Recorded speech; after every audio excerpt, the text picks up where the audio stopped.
The uncomfortable truth we don't talk about as Christians is that sometimes God orchestrates your suffering. In 1 Samuel chapter 1, the Bible doesn't say that Hannah simply couldn't have children. It says the Lord closed her womb.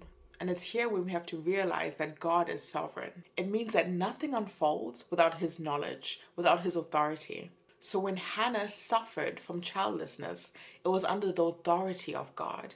Her tears and the depression that she went to wasn't outside the knowledge of God.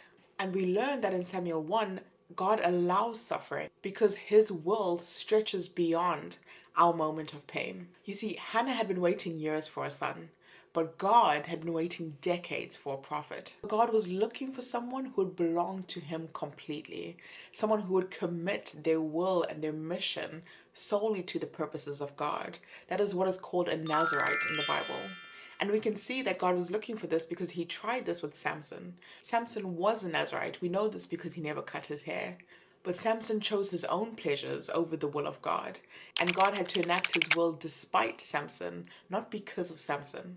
And so by the time we meet Hannah, it's not only that Hannah is waiting for a child, but heaven is also waiting for a child that will be fully dedicated to God, that will be a true Nazirite. And the thing about Hannah's prolonged suffering, the thing about her prolonged grief, is that it brought Hannah to a place where something shifts. She prays a different kind of prayer. She says, God, if you will give me this son, I will give him back to you. She suffered so long and suffered so hard, to the point of revelation, that if God will give me something, I have to be willing to give it back to him. And this is where Hannah's story merges with God's will. She's no longer asking God to answer her needs. Instead, she is aligning herself with the will of God. And she says to God, I will not let a razor touch his head, i.e., I will commit him to you as a true Nazirite. And so what we learn is that when God orchestrated Hannah's suffering, it's because he was orchestrating something greater than her. He was preparing the way for a prophet of the likes of Moses. And Samuel, this prophet, would find and anoint King David.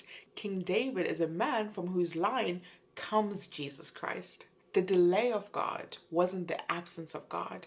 It was, in fact, God preparing the way for himself. It was the preparation of God.